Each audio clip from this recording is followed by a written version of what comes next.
Hello प्यारे मित्रों, UP TET math से संबंधित हम लोग आज जिस महत्वपूर्ण टॉपिक को पढ़ने वाले हैं उस टॉपिक का नाम है परसेंटेज अथवा प्रतिशत।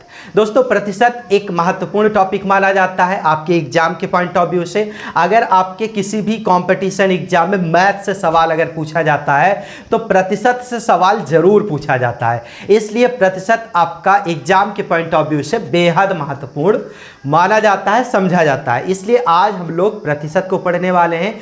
प्रतिशत होता क्या है दोस्तों, और इससे संबंधित जो भी महत्वपूर्ण प्रश्न है जो प्रीवियस ईयर से संबंधित है अथवा जो भी महत्वपूर्ण प्रश्न है, उन सारे प्रश्नों को आज हम इस वीडियो के माध्यम से देखने वाले हैं। तो फर्स्ट ऑफ ऑल हम ये समझने वाले हैं दोस्तों कि आखिर में प्रतिशत क्या है।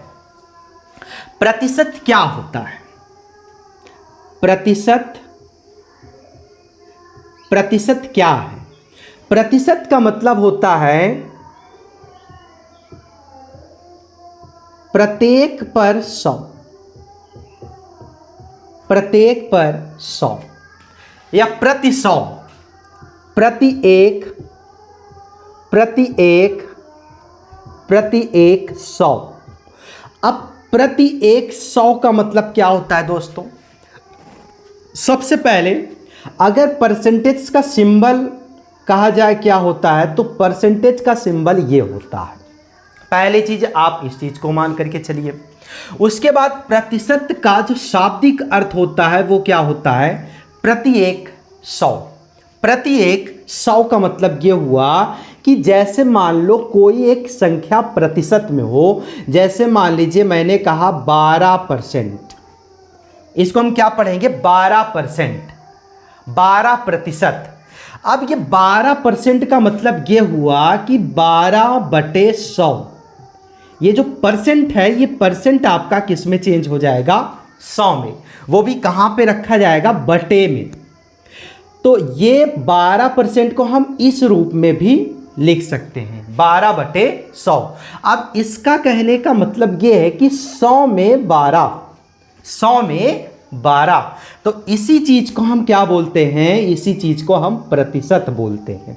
100 में 12। जैसे मान लो मैंने कहा 40%, 40% बराबर 40/100, मतलब कि 100 में 40, 100 में 40। मान लो आपके पास 40 रुपया है, आपके पास 40 रुपया है और 100 में, 100 रुपए में आपके पास 40 रुपया, तो आपके पास कितना परसेंट पैसा है?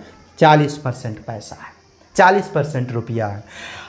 मान लीजिए मैंने कहा 25%, 25%, तो 25/100 मतलब 100 में 25, 100 में 25। आपके पास अगर 100 में 25 रुपया है तो आपके पास कितना परसेंट रुपया है? 25% रुपया है। तो कहने का तात्पर्य ये है कि परसेंट का मतलब ये होता है कि प्रति 100, प्रति 100, 100 में वो कितनी संख्या है, 100 रुपए में वो कितनी संख्या, वही निर्धारित करता है प्रतिशत। अब दोस्तों, इसमें कुछ बेसिक जानकारी को समझना जरूरी होता है। बेसिक जानकारी को समझने का तात्पर्य ये है कि कुछ महत्वपूर्ण पॉइंट्स हैं जिनको आप जब तक समझोगे नहीं, जब तक जो है सवाल हल नहीं होगा। तो एक एक पॉइंट्स को हम लोग समझते हैं दोस्तों, और साथ में कुछ ट्रिक्स भी, ट्रिक्स का जो एक जरिया है उसको भी हम लोग सीखेंगे कि हम कैसे देखते ही किसी सवाल को आसानी से हल कर सकें, उस चीज़ को भी हम लोग सीखने वाले हैं। तो सबसे पहले हम कुछ बेसिक पॉइंट्स को समझते हैं। एक पॉइंट ये है कि यदि किसी प्रतिशत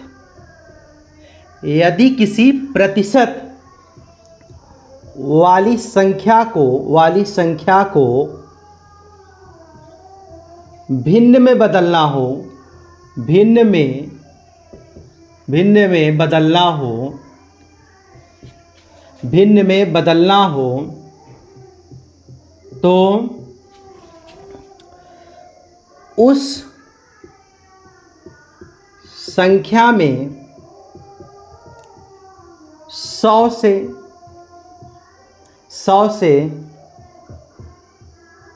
भाग देते हैं, 100 से भाग देते हैं। ये एक पहला महत्वपूर्ण पॉइंट है, 100 से भाग देते हैं। 100 से भाग देने का मतलब ये है कि यदि किसी प्रतिशत वाली संख्या भिन्न में बदलना हो तो उस संख्या में 100 से भाग देते हैं। जैसे मान लीजिए मैंने कहा 25%। अब ये क्या है, किसी एक प्रतिशत वाली संख्या, मतलब एक प्रतिशत वाली संख्या है। अब आपसे कहा जाए कि इस प्रतिशत वाली संख्या को भिन्न में बदलो। तो अब भिन्न में बदलने के लिए आपको क्या करना होगा, 100 से भाग देना होगा उसी संख्या में। तो यहाँ पर 25 को ऐसे रखो, उसके बाद इसके नीचे क्या कर देना है, 100 से भाग देना है, 100 से भाग देना है। अब जब इसको आप फ्रैक्शन में बदलोगे, 25 चौके 100, 25 एकम 25, 25 चौके 100, मतलब कि ये जो 25% है, ये 25% का जो फ्रैक्शन में मान आएगा वो 1/4 आएगा। 1/4 बराबर 25% या 25% बराबर 1/4। तो 1/4 का प्रतिशत में रूप 25% हुआ और 25% का फ्रैक्शन में रूप 1/4 हुआ। ये पहला बेसिक पॉइंट है। अब दूसरा बेसिक पॉइंट क्या है? दूसरा बेसिक पॉइंट ये है दोस्तों, यदि किसी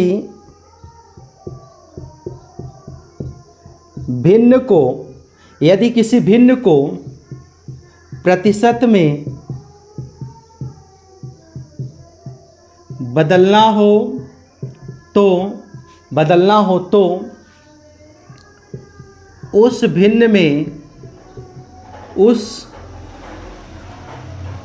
भिन्न में 100 से गुणा करते हैं। अगर कोई संख्या, यदि किसी भिन्न को, कोई एक फ्रैक्शन में कोई संख्या है और कहा जाए आपसे कि उसको प्रतिशत में बदलो, तो आपको क्या करना होगा, उसको प्रतिशत में बदलने के लिए आपको 100 से गुणा करना होगा, 100 से गुणा करना होगा। जैसे मान लीजिए मैंने कहा 3/5 है, ये एक फ्रैक्शन है, ये क्या है, फ्रैक्शन है। अब इस 3/5 को आपसे कह दिया जाए कि प्रतिशत में बदलो, तब आप क्या करेंगे, 3/5 को कैसे बदलेंगे, 3/5 कर देना है। यदि किसी भिन्न को परसेंट में बदलना हो तो उस भिन्न में 100 से गुणा करना है। तो इस भिन्न में क्या कर देना है, 100 से गुणा कर देना है। तो यहाँ पर 20 पंचे 100 हो जाएगा, 20 तियाँ के 60, यहाँ पर 60 आएगा। और चूंकि 100 से गुणा हुआ है इसलिए सिंबल क्या उतरेगा, परसेंट का उतरेगा। तो यहाँ पर 60%, यहाँ पर क्या हो जाएगा, 60%। तो कहने का तात्पर्य ये है कि 60% का जो फ्रैक्शन में वैल्यू है वो 3/5 है और 3/5 का जो परसेंट में वैल्यू है वो 60% है। तो आप इस दोनों पॉइंट को जरूर याद रख लीजिएगा कि यदि किसी परसेंट वाली संख्या की वैल्यू को अगर हमें फ्रैक्शन में बदलना हो तो हमें 100 से उसमें भाग देना होता है, और यदि किसी फ्रैक्शन को परसेंट में बदलना हो तो उसमें 100 से हमें गुणा करना होता है। तो दोनों वैल्यू आपको याद होनी चाहिए, दोनों पॉइंट्स आपको ज़रूर याद होनी चाहिए, क्योंकि इसी से जो है सारे सवाल बनते हैं, यही आपका परसेंट का आधार है। अब दोस्तों हम कुछ फ्रैक्शन को देखते हैं जिनका मान जो है प्रतिशत में क्या होता है और प्रतिशत का मान उस फ्रैक्शन में क्या होता है, क्योंकि ये आपके हर एक सवाल में मददगार सिद्ध होगा। जैसे दोस्तों 1/1 बराबर 100%, 1/1 बराबर 100%, ये एक फ्रैक्शन मान लीजिए 1/1 है तो उसकी वैल्यू परसेंट में कितनी होगी, 100%। 1/2 बराबर 50%, मतलब कि 50%, 1/2 बराबर 50%। 1/3 बराबर 33 सही 1/3%। 33 सही 1/3%। 1/4 बराबर 25%। 1/4 बराबर 25%। 1/5 बराबर 20%। 1/5 बराबर 20%। 1/6 बराबर 16 सही 2/3%। 1/7 बराबर 14 सही 2/7%। 1/8 बराबर 12 सही 1/2%। 1/9 बराबर 11 सही 1/9%।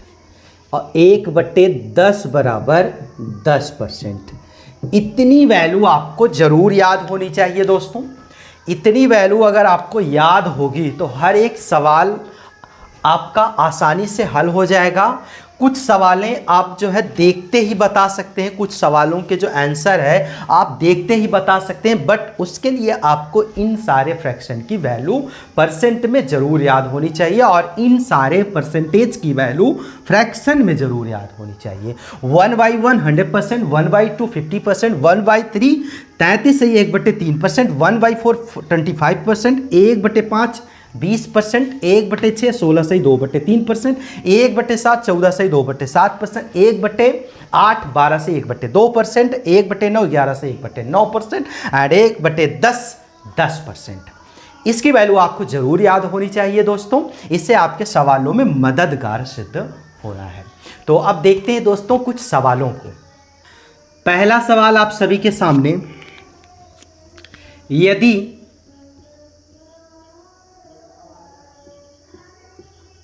ए की आय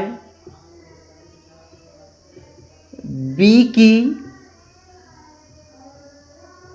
आय से 25% अधिक है तो बताइए बी की आय ए की आय से कितने प्रतिशत कम है। कितने प्रतिशत कम है। यहां पर कम की बात हो रही है और आंसर किस में पूछा जा रहा है दोस्तों, प्रतिशत में पूछा जा रहा है।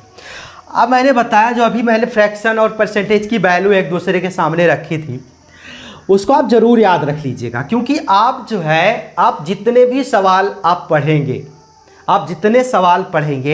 आप बगैर फार्मूला के पढ़ेंगे।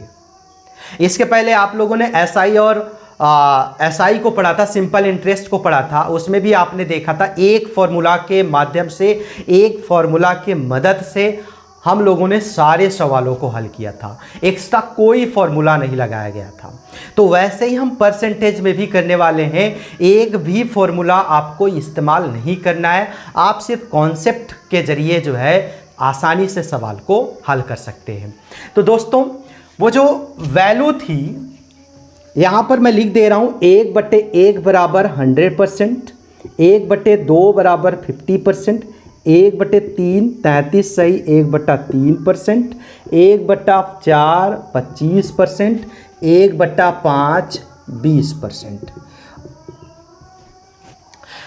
अब आप देख रहे हैं यहाँ पर जो वैल्यू है ये सबसे हाईएस्ट वैल्यू 100 है 1/1 का। आप जितना नीचे जाएंगे उतनी वैल्यू उसकी कम होती जा रही है। मतलब 20% से अधिक कौन है, 25%, 25% से अधिक कौन है, 33 से 1/3%, इससे अधिक कौन है, 50%, इससे अधिक कौन है, 100%। आप इस चीज़ को ध्यान से समझने की कोशिश करिएगा। इस सवाल को हम दो तरीके से हल करेंगे। एक तो आप ये वाला जो तरीका है इससे आप हल कर सकते हैं। तो इससे आप कैसे हल करेंगे, देखते ही कैसे आप बताएंगे, समझने की कोशिश करना। यदि ए की आय बी की आय से 25% अधिक है तो यहां पर आप इस चीज को याद रखिएगा, जब बात यहां पर दिया गया हो अधिक की, जब यहां पर कोई वैल्यू अधिक में दिया गया हो, अधिक का मतलब अधिक हो, ज़्यादा हो, तो आपसे ज़रूर जो है कम वाली वैल्यू पूछी जाएगी, आपसे कम वाली वैल्यू पूछी जाएगी। अगर यहाँ पर कम होता तो यहाँ पर अधिक वाली वैल्यू पूछी जाती। आप दोनों को डिफरेंस समझने की कोशिश करें। अगर यहाँ पर एक वैल्यू दी हो और उसके आगे ये पूछा जाए कि उसके आगे ये दिया जाए कि अधिक है या ज़्यादा है, तो आपसे कम वाली वैल्यू पूछी जाएगी। और अगर यहाँ पर ये कह दिया जाए कि 25% कम है, तो आपसे यहाँ अधिक वाली वैल्यू पूछी जाएगी। तो आप दोनों का डिफरेंस आसानी से समझने की कोशिश करें। यहाँ पर क्या, कम की वैल्यू पूछी जा रही है। 25% अधिक है तो कम क्या होगी, तो आप समझने की कोशिश करें। 100 से कम क्या है, 100 से कम 50 है, 50 से कम ये 33 से 1/3 है, और 25 से कम 33 से 1/3 से कम 25%, और 25% से कम कौन है, 20%। तो यहाँ पर अधिक तो 25% है, इस 25% से कम कौन है ये पूछा जा रहा है। तो 25% से कम कौन है, 20% है। तो इस सवाल का जो आंसर होगा वो यही होगा 20%। ये इस सवाल का आंसर हो जाएगा 20%। तो यहाँ पर अगर आपसे ये पूछ लेता कि 25% कम है तो अधिक कितना होगा, 25% कम है तो अधिक कितना होगा, तो 25% से अधिक कौन है, 33 सही 1/3%। तो इस सवाल का फिर आंसर क्या हो जाता, 33 सही 1/3%।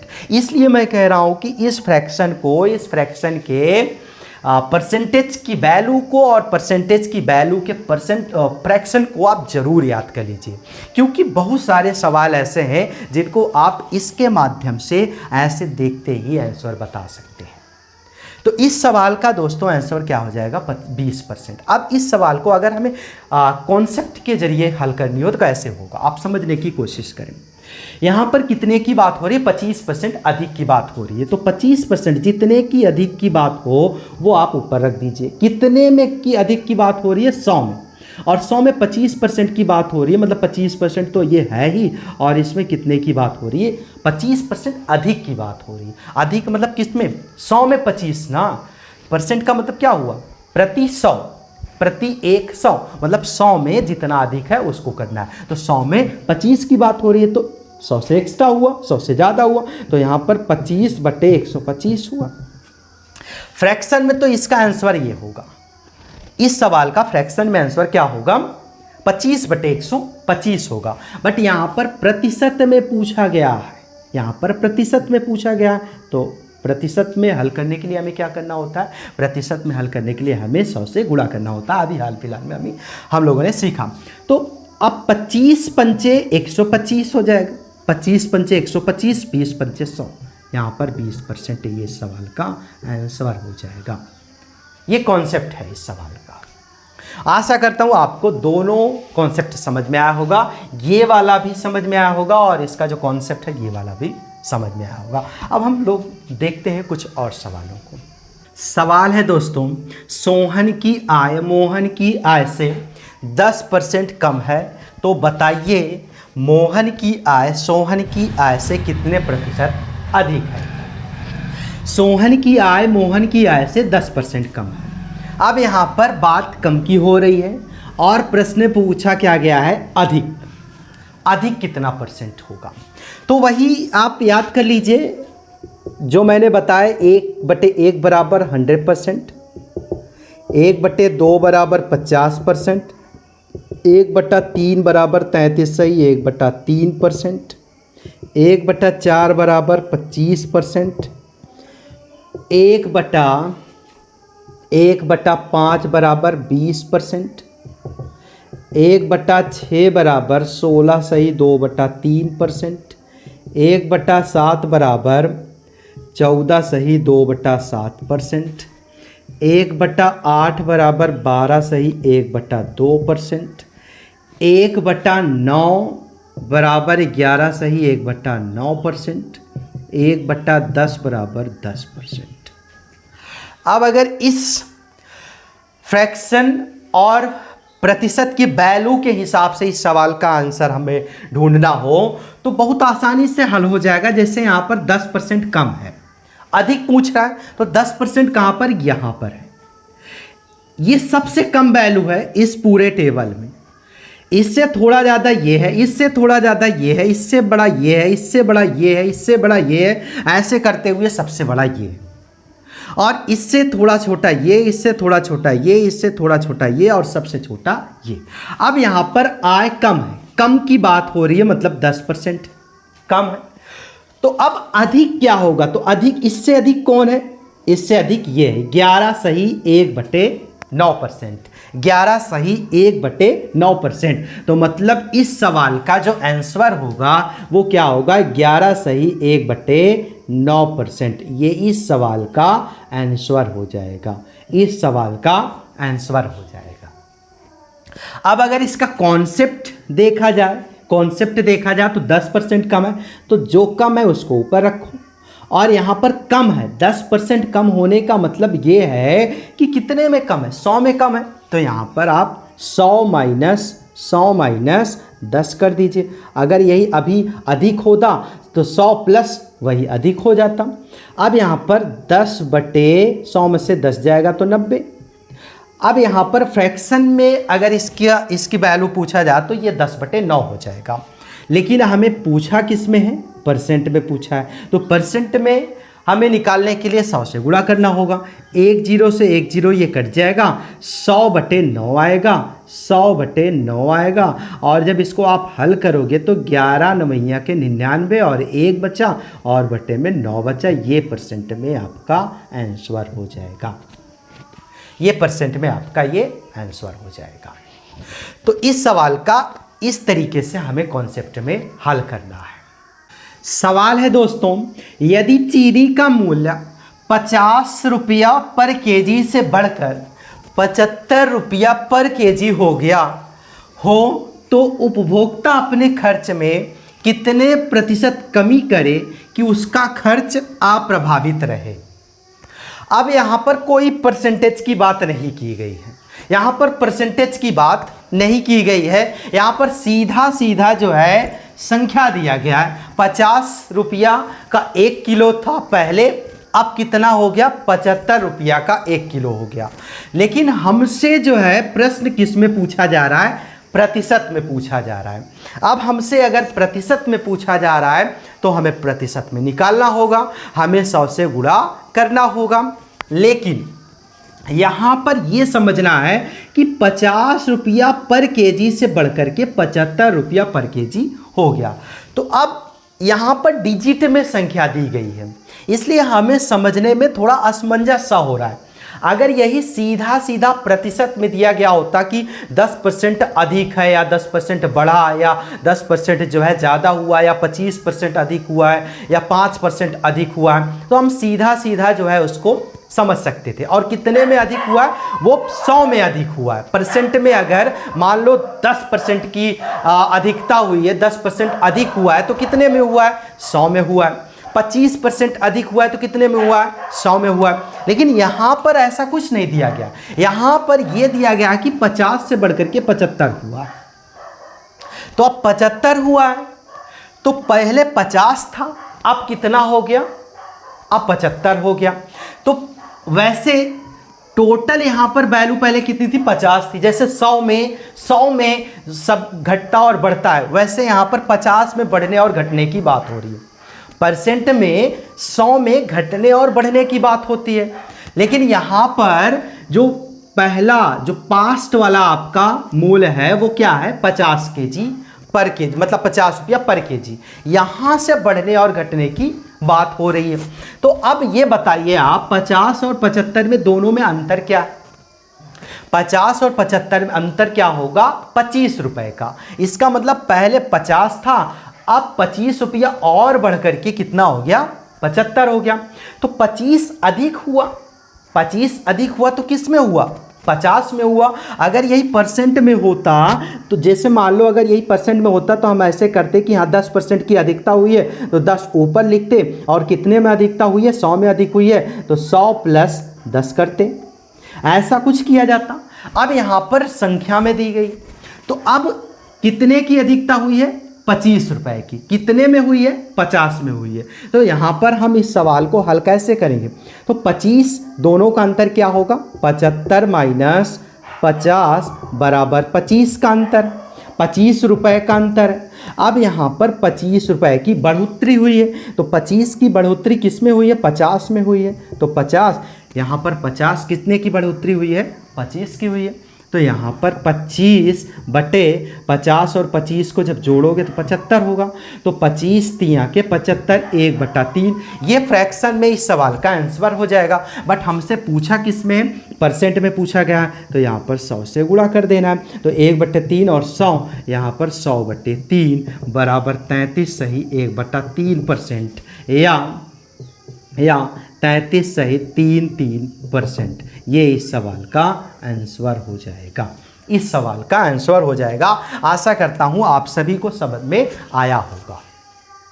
सवाल है दोस्तों, यदि दाल की कीमत 55 रुपया पर केजी से घटकर 45 रुपया पर केजी हो गया हो तो उपभोक्ता को अपने खर्च में कितने % की वृद्धि करें कि खर्च पर कोई प्रभाव ना पड़े?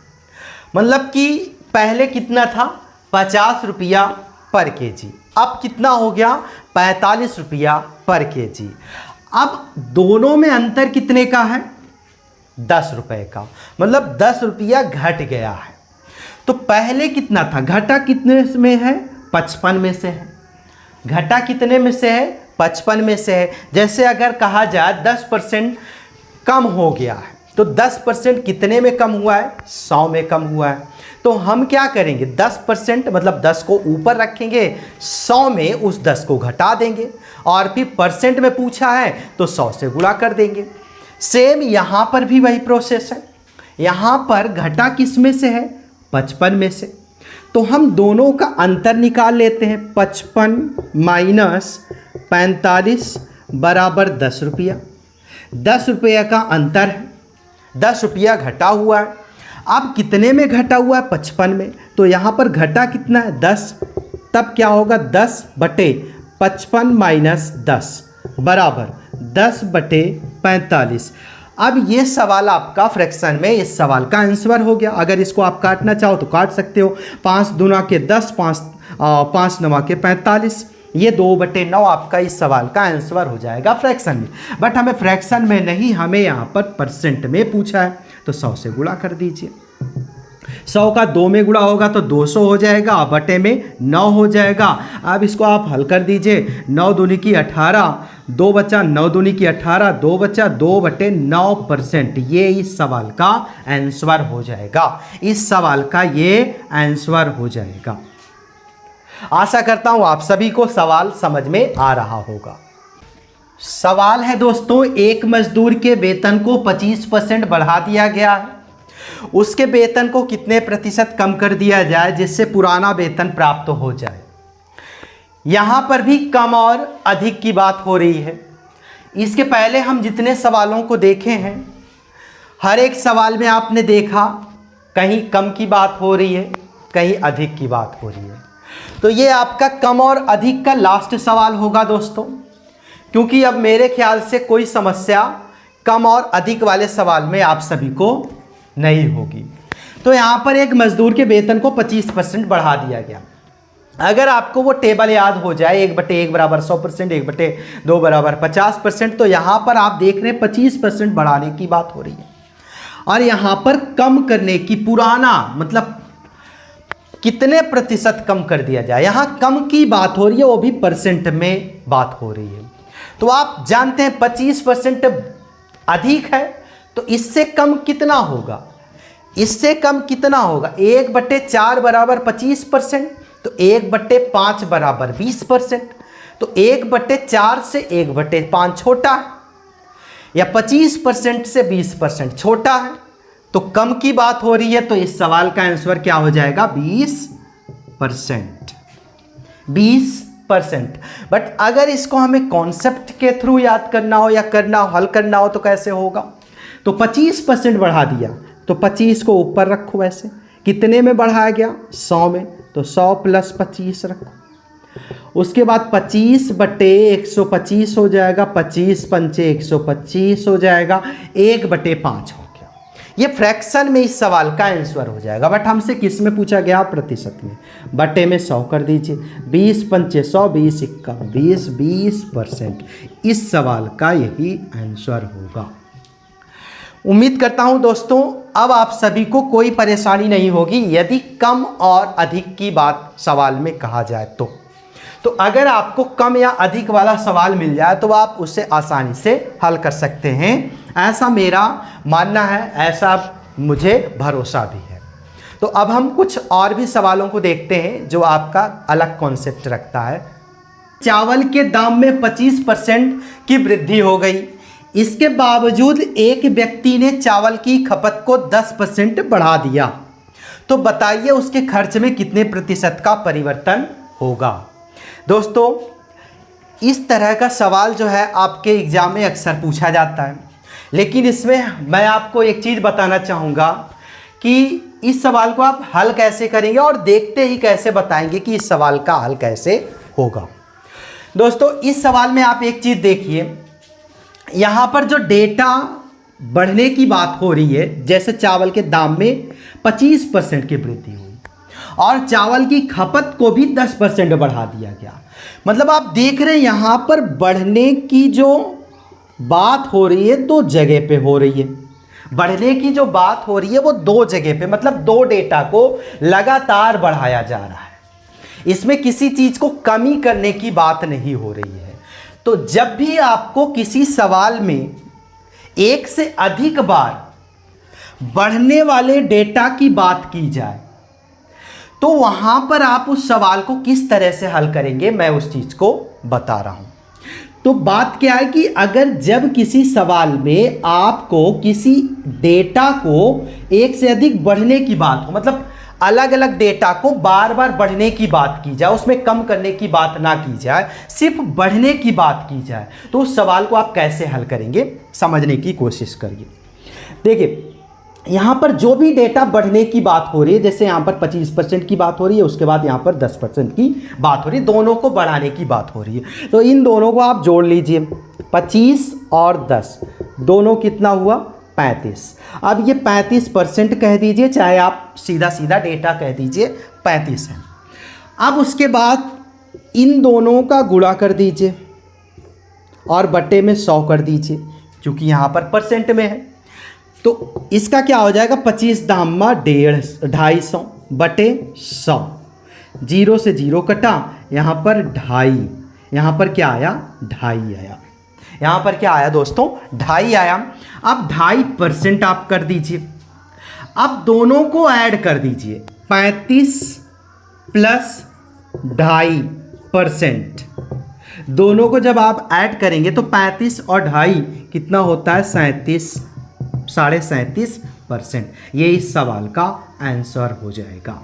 सीधा सा सिंपल सा यही तरीका आप लोग अपनाइएगा। जब भी किसी सवाल में आपको लगातार डेटा को बढ़ने की बात करें तो वहाँ पर सबसे पहला काम आप करोगे कि जितने डेटा बढ़ने की बात की जा रही, जितने डेटा की, उसको आप ऐड कर लीजिए। उसके बाद उसका आप आपस में गुणा कर दीजिए। तो जो ऐड करने के बाद उसका जो आंसर आएगा वो और गुणा करने के बाद जो आंसर आएगा वो, उन दोनों को एक साथ ऐड कर लीजिए, वही उस सवाल का आंसर हो जाएगा। कितने प्रतिशत का परिवर्तन होगा? तो 37.5% का परिवर्तन होगा। यही इस सवाल का आंसर हो जाएगा। चावल के दाम में 20% की वृद्धि हो गई, जिससे एक परिवार में चावल की खपत को 15% कम कर दिया। बताइए कुल खर्च में कितने प्रतिशत का परिवर्तन होगा? इसके पहले आपने देखा सेम ऐसे ही सवाल था, बट उसमें दोनों जगह पे बढ़ने की बात हुई थी। दाम में भी बढ़ने की बात हुई थी और मात्रा में भी बढ़ने की बात हुई थी। यहाँ पर क्या है?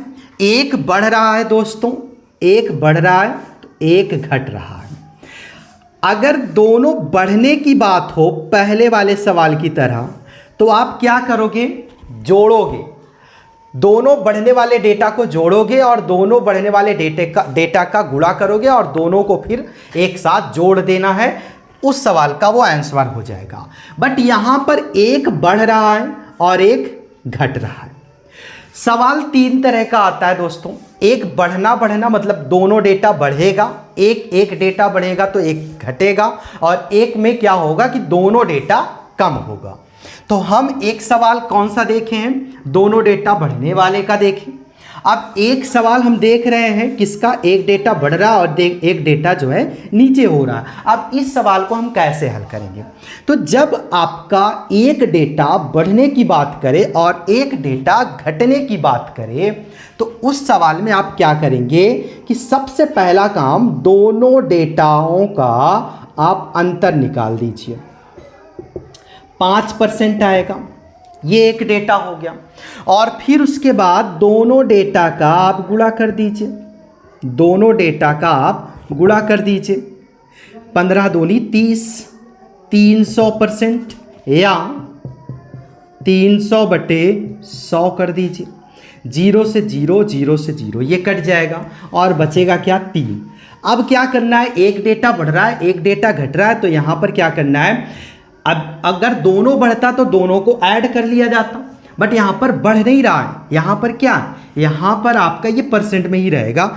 अब यहाँ पर क्या होगा कि 5 - 3%, 5 में से 3 जाएगा 2%। ये इस सवाल का आंसर हो जाएगा, इस सवाल का यही आंसर हो जाएगा। जब एक डेटा बढ़े एक डेटा घटे तो आप क्या करोगे, दोनों डेटा का अंतर निकालोगे, दोनों डेटा का गुणनफल निकालोगे, और फिर दोनों डेटा का जो अंतर वाला आंसर होगा और जो गुणनफल वाला आंसर होगा उन दोनों का अंतर कर देना है, वही इस सवाल का आंसर हो जाएगा। दोस्तों यहाँ पर परसेंट में मैंने इसलिए कहा, आपको ये लग रहा होगा कि यहाँ पर मैंने यहाँ पर परसेंट में रखा और इसको मैं तोड़ दिया, उसके बावजूद भी यहाँ पर मैंने परसेंट का सिंबल लगाया। ऐसा कुछ नहीं है दोस्तों, यहाँ पर क्या करना है, यहाँ पर 300 आया है, सीधा सीधा आप समझ लीजिए। यहाँ पर 300 सीधा सीधा आया है, क्योंकि यहाँ पर एक डेटा ये वाला, एक डेटा ये वाला, दोनों में अलग अलग परसेंट है। तो इसलिए यहाँ पर जब आप गुणा करोगे तो एक मतलब कि कुल मिलाकर के कहने का तात्पर्य ये है कि अगर 20/100 करोगे और 15/100 करोगे तब क्या होगा, 300 बटे यहाँ पर 1 2 3 4 0 आएगा। अब 1 2 1 2 ये कट जाएगा तो 3/100 बचा या 3% बचा, इसलिए यहाँ पर मैंने परसेंट में रख दिया था। तो ये आपका डाउट भी क्लियर हो गया। तो कुल मिलाकर के इस सवाल का आंसर क्या होगा, 2% होगा। उम्मीद करता हूं आप सभी को यह सवाल समझ में आया होगा। सवाल है दोस्तों, यदि किसी आयत की लंबाई में 10% तथा चौड़ाई में 5% की कमी कर दिया जाए तो कुल प्रतिशत कमी क्या होगी। इसके पहले आपने देखा था दोस्तों, दोनों डेटा में बढ़ने की बात हुई, फिर आपने देखा एक डेटा बढ़ रहा था एक डेटा घट रहा था। अब आप देख रहे हैं एक डेटा न बढ़ रहा है न घट रहा है, दोनों डेटा इसमें घट रहा है। तो अब इस प्रकार के सवाल को आप कैसे हल करेंगे। तो दोस्तों सबसे पहला काम क्या करना है कि दोनों डेटा जो घटने वाले डेटा हैं इनको आप ऐड कर लीजिए। 10 और 5 15 हो जाएगा। उसके बाद दोनों डेटा का गुणा कर दीजिए, 10 × 5 = 50 हो जाएगा, 50% हो जाएगा। और उसके बाद इस 50% को आप तोड़ लीजिए, 0 0 5 × 5 1/2 मतलब 5 दूना के 10, यहाँ पर परसेंट में आएगा। अब दोनों डेटा घट रहा है तो दोनों डेटा को आप अंतर में निकाल दीजिए, मतलब अंतर निकाल दीजिए 1/2 और दोनों परसेंट में रहेगा। 15 दूनी 30, 30 - 1/2, 30 में से 1 जाएगा 29/2%। इस सवाल का यही आंसर होगा। सो दोस्तों आशा करता हूँ सारे सवाल आप सभी को समझ में आए होंगे। और ये जो 3 प्रकार का सवाल लास्ट में मैंने बताया जिसमें बढ़ने और घटने की बात हो रही है, इस पर आप विशेष रूप से फोकस करिएगा, क्योंकि इसमें जो है लोग कंफ्यूज हो जाते हैं। तो इसलिए आप कंफ्यूज मत होइएगा, सारे डाउट क्लियर हो गए हैं और इस पर जो है आप ज़रूर जो है फोकस करिएगा। सो दोस्तों फिर मिलते हैं एक नेक्स्ट क्लास में कुछ और महत्वपूर्ण सवालों के साथ। तब तक के लिए बहुत बहुत धन्यवाद।